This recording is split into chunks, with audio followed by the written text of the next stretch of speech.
શહેરમાંથી બનાવટી સોફ્ટવેરને આધારે રેશન કાર્ડ ધારકોનું અનાજ ચાઉ કરવાનો સનસનીખેજ મામલો સામે આવ્યો છે।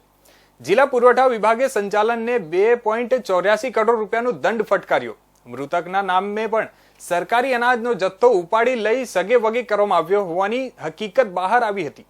ગત 13 ફેબ્રુઆરી 2024ના રોજ જિલ્લા પુરવઠા વિભાગની ટીમે ગોધરા શહેરના ખાડી ફળિયા વિસ્તારમાં તીરઘર વાસમાં આવેલી દી નવયુગ સહકારી મંડળી નામની સસ્તા અનાજની દુકાનમાં આકસ્મિક તપાસ કરતા સંચાલક દ્વારા બનાવટી સોફ્ટવેર દ્વારા સરકારી અનાજમાં મોટા પાયે કૌભાંડ આચરવામાં આવ્યું હોવાની હકીકત સામે આવી હતી।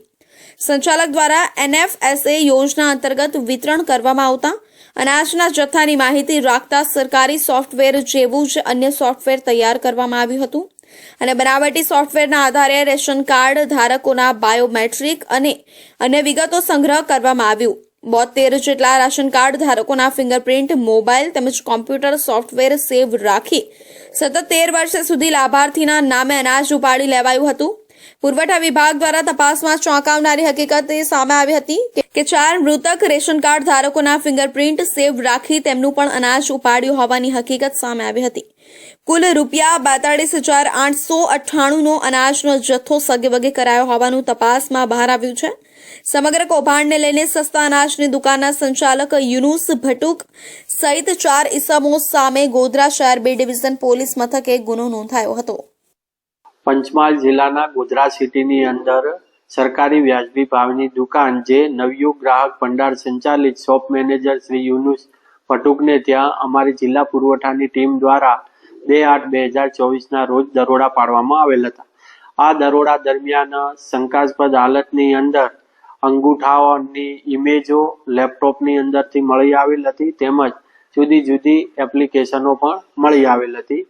જે તપાસ દરમિયાન અમોએ ટીમો બનાવી અને જે 200થી વધુ જે રેશન કાર્ડો આવેલા હતા એ રેશન કાર્ડોને અમે ટીમો દ્વારા ઘરે ઘરે જઈને ક્રોસ વેરિફિકેશન કરાવેલા હતા।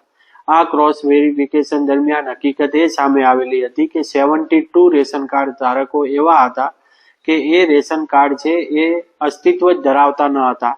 ગત ઓગસ્ટ માસમાં આકસ્મિક ચેકિંગ હાથ ધરતા દુકાનમાં રાખવામાં આવેલા લેપટોપમાંથી ગ્રાહકોના ફિંગરપ્રિન્ટની ઇમેજ તેમજ અન્ય શંકાસ્પદ વસ્તુઓ મળી આવી હતી। તે બાબતે તપાસ કરતા 72 રેશન કાર્ડ ભૂતિયા હોવાનું સામે આવ્યું હતું।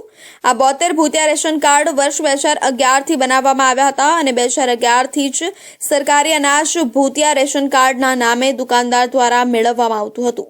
જિલ્લા પુરવઠા વિભાગ દ્વારા તમામ રેશન કાર્ડને વર્ષ 2011થી 2024 સુધીમાં દુકાનદાર દ્વારા મેળવવામાં આવેલા સરકારી અનાજના જથ્થાની ગણતરી કર્યા બાદ દુકાનદારને ₹2.84 કરોડની કિંમતનું અનાજ ભૂતિયા રેશન કાર્ડના આધારે મેળવવામાં આવ્યું હોય જે તમામ નાણાં સરકારમાં પરત ભરવા માટેનો હુકમ જિલ્લા પુરવઠા વિભાગ દ્વારા કરવામાં આવ્યો છે।